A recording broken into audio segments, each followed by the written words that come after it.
Auch wenn die Medien besonders häufig darüber berichten, dass Ausländer, die in Deutschland wohnen, seit Juni 2024 die deutsche Staatsbürgerschaft als zweite Staatsangehörigkeit annehmen können, ohne eben den Pass ihres Herkunftslandes abgeben zu müssen, gibt es dennoch immer mehr Deutsche, die sich dafür entscheiden, die deutsche Staatsbürgerschaft abzugeben. Warum das so ist und wie das Ganze funktioniert, das werde ich dir in diesem Video erklären. Wir sind ja von klein auf der Gehirnwäsche ausgesetzt, dass der deutsche Pass, die deutsche Staatsangehörigkeit die beste der Welt ist. Nur in Deutschland kann man sich voll entfalten. Nur hier ist es wirklich frei. Deutschland hat die beste Wirtschaft, das beste Essen, das beste Fußballteam und so weiter und so fort. Ganz ehrlich, das machen natürlich andere Länder genauso. Man nennt das Patriotismus. Wir werden eben hier von Kindesbeinen an indoktriniert. Dennoch überlegen sich immer mehr Deutsche, die deutsche Staatsbürgerschaft abzugeben. Warum ist das so? Nun, man hat einfach das Gefühl, dass sich die Europäische Union in die falsche Richtung entwickelt.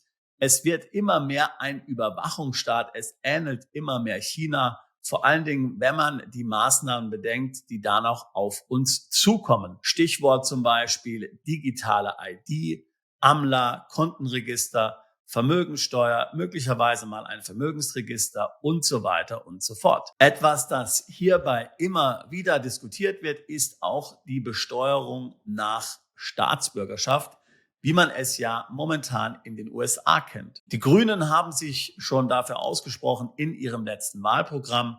In Frankreich hat nun der Finanzausschuss des französischen Parlaments hier eine Gesetzesinitiative lanciert, womit all jene, die Frankreich hier aus steuerlichen Gründen verlassen, weiterhin in Frankreich steuerpflichtig sind, schlicht und ergreifend auf Basis der französischen Staatsbürgerschaft. Wir wissen, dass es ja ähnliche Modelle auch im deutschen Steuerrecht gibt.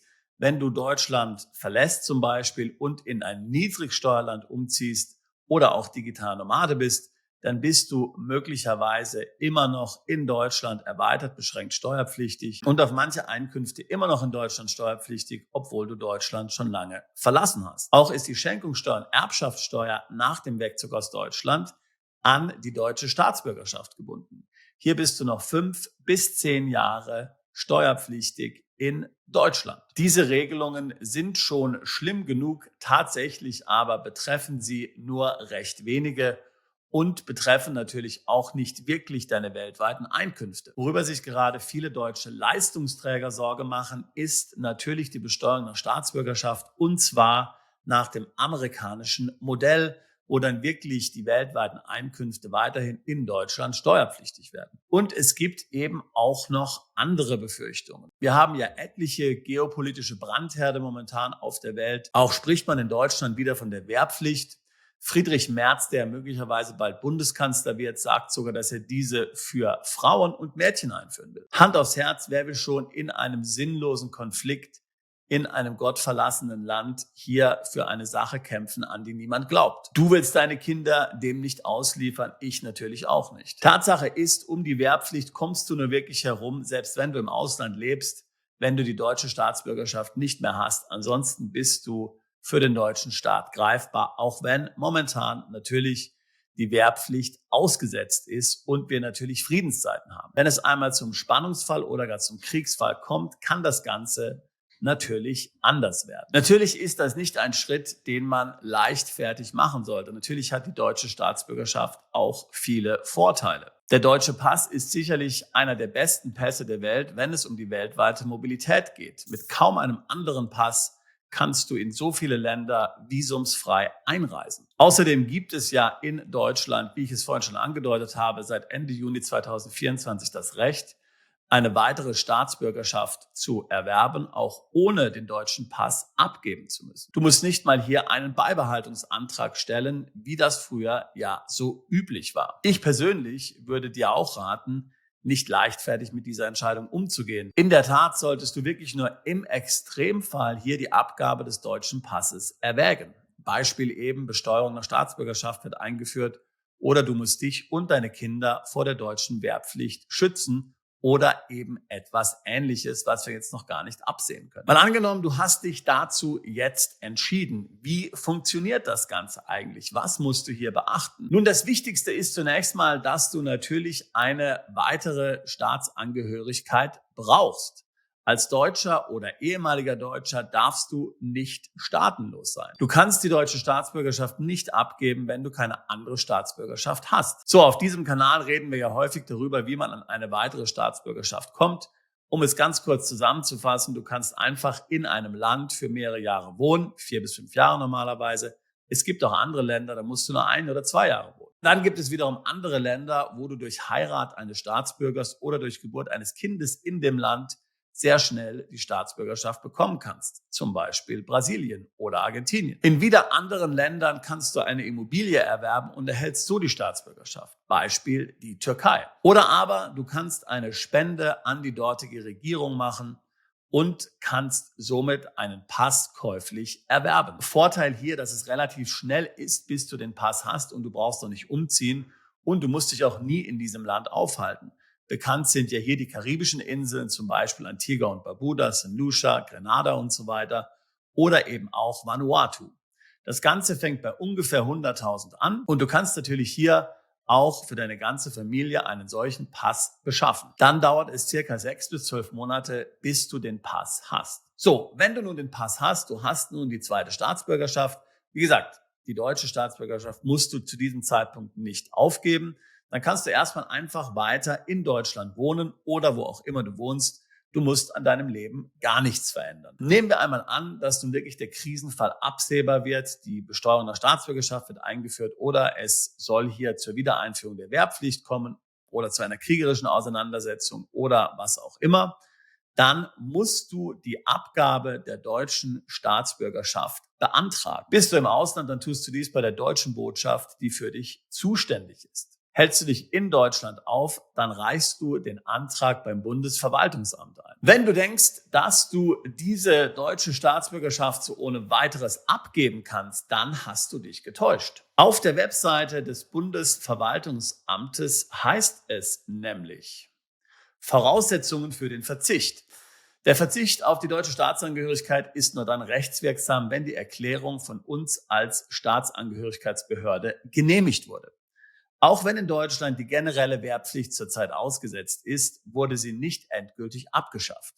Wehrpflichtige benötigen daher für den Verzicht auf die deutsche Staatsangehörigkeit die Zustimmung des Bundesministeriums der Verteidigung oder der von ihr bezeichneten Stelle, es sei denn, der Wehrpflichtige hat in einem Staat, dessen Staatsangehörigkeit er auch besitzt, bereits Wehrdienst geleistet. Das heißt also, wenn der deutsche Staat davon ausgeht, dass du hier immer noch wehrpflichtig bist oder hier noch in der Schuld des deutschen Staates stehst, hier noch etwas leisten musst, hier noch dienen musst im Militär, dann wirst du möglicherweise die Staatsangehörigkeit nicht abgeben können. Ich kann mir nicht vorstellen, dass man es jemandem, der die deutsche Staatsangehörigkeit abgeben will, sehr schwer machen wird, aber wer weiß, du musst es beantragen. Weiter unten steht in dem gleichen Text, für wenige Berufsgruppen, zum Beispiel aktive Beamtinnen und Beamte, Richterinnen und Richter, Soldatinnen und Soldaten der Bundeswehr, ist ein Verzicht auf die deutsche Staatsangehörigkeit nicht möglich, es sei denn, der Verzichtende lebt dauerhaft seit mindestens 10 Jahren im Ausland. Auch hier eine weitere Einschränkung, wenn du Beamtin oder Beamter bist. Jetzt reden wir mal über deine Kinder. Vielleicht tust du ja das alles nur wegen deinen Kindern. Vielleicht willst du ja die Staatsbürgerschaft aufgeben, nur für deine Kinder. Vielleicht sind es vor allen Dingen deine Kinder, die die deutsche Staatsangehörigkeit aufgeben sollen. Minderjährige können nur mit Genehmigung des deutschen Familiengerichts auf die deutsche Staatsangehörigkeit verzichten. Auch hier hast du also als Eltern relativ wenig Chancen, das alleine durchzuziehen. Das sind also Dinge, die du wissen musst. Das heißt, du musst also die Abgabe der Staatsangehörigkeit beantragen, dann wird dieser Antrag geprüft. Unter der Annahme, dass der Antrag dann bewilligt wird, erhältst du eine Verzichtsurkunde nach ungefähr 3 bis 4 Monaten und erst dann ist letztlich hier die Abgabe der deutschen Staatsbürgerschaft gültig. Erst dann bist du kein deutscher Staatsbürger mehr. Für uns klingt das Ganze natürlich ehrlich gesagt ziemlich extrem. Für viele Amerikaner ist es schon lange Usus. Dort ist ja die Besteuerung der Staatsbürgerschaft schon lange in Gebrauch und deswegen der einzige Weg, dem zu entkommen, eben die Abgabe dieser. Und das machen tatsächlich jedes Jahr viele Amerikaner. Ich kann mir vorstellen, dass die meisten sich schon ziemlich mulmig fühlen, wenn sie hier ihre Staatsangehörigkeit abgeben. Übrigens kannst du die Wiedereinbürgerung beantragen, ob das dann genehmigt wird oder nicht. Das muss man natürlich sehen. Aber ich würde mal sagen, auch hier stehen die Chancen eigentlich nicht schlecht. Was nicht geht, ist, dass du im Ausland scheiterst und dann hier als Armer zurück nach Deutschland kommst. Denn die deutsche Staatsbürgerschaft kannst du nur beantragen, wenn du dich ohne Sozialleistung in Deutschland über Wasser halten willst. Also hier ist dann die deutsche Staatsangehörigkeit kein Plan B mehr, wenn du diese einmal aufgegeben hast und dann mit deinen anderen Vorhaben im Ausland scheiterst. Nochmal, lass dich hier gut beraten. Bedenke gut, ob es wirklich sinnvoll ist, die deutsche Staatsbürgerschaft aufzugeben. Du fragst dich dann vielleicht, wie du nach der Abgabe deiner deutschen Staatsbürgerschaft in Deutschland dich weiter aufhalten kannst oder in Deutschland sogar leben kannst. Nun, grundsätzlich hängt das natürlich dann von deiner neuen Staatsbürgerschaft ab. Ist diese eine Staatsbürgerschaft eines EU-Landes, dann kannst du dich weiterhin ganz normal in Deutschland aufhalten, kannst dort leben. Ist es eine Staatsbürgerschaft aus einem Nicht-EU-Land, dann ist natürlich die Frage, welche Vereinbarung es hier mit Deutschland gibt. Wenn das der Fall ist, kannst du dich 90 Tage lang im Schengen-Raum ohne Visum aufhalten. Leben und arbeiten kannst du natürlich deswegen in Deutschland und in der EU nicht. Eine einfache Lösung ist einfach ein Visum zu beantragen. Du sprichst ja sehr gut Deutsch, Arbeitskräfte werden in Deutschland benötigt, also sollte es relativ einfach sein für dich, wieder ein Visum in Deutschland zu bekommen, vielleicht sogar über deinen bisherigen Arbeitgeber. Möglicherweise kannst du dir auch ein Golden Visa in einem Land wie Italien, Griechenland, Portugal oder Spanien beschaffen. Also, du siehst, alles in allem ein ziemlich langwieriger und auch komplizierter Prozess, der etliche Schritte hier involviert. Wichtig ist da, dass du relativ schnell natürlich beginnst, dich mit dem Thema auseinanderzusetzen, wenn du glaubst, dass es wirklich etwas für dich ist. Zunächst mal natürlich die Beschaffung einer zweiten Staatsangehörigkeit, was sicherlich der langwierigere und möglicherweise auch der viel teurere Prozess ist.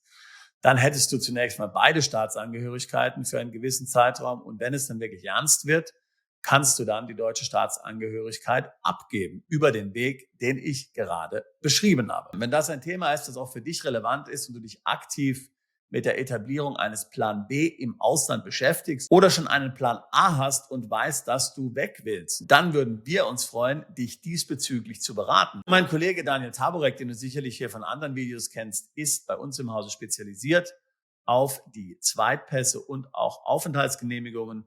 Ich würde dir raten und empfehlen, mit ihm ein Beratungsgespräch zu führen und dich im Detail über das Thema zu informieren und beraten zu lassen. Link zu der Beratung packe ich hier in die Beschreibung dieses Videos mit hinein. Wir helfen seit fast 20 Jahren Mandanten dabei, ihren Plan B oder ihren Plan A in die Realität umzusetzen. Ich würde mich freuen, auch dich alsbald zu unseren Mandanten zählen zu können. Bist du Unternehmer, Freiberufler oder Investor? Zieht es dich schon lange ins Ausland? Mach heute den ersten konkreten Schritt in eine Zukunft mit mehr Geld und mehr Freiheit. Buche ein Beratungsgespräch mit Sebastian und seinen Kollegen. Unsere Kanzlei unterstützt Mandanten wie dich dabei, deine Steuerlast legal zu reduzieren, Vermögen aufzubauen und zu schützen und deine persönliche Freiheit zu maximieren. Profitiere jetzt von unserem Fachwissen und unserem Netzwerk. Gehe zu mandatierung.com und werde Mandant unserer Kanzlei.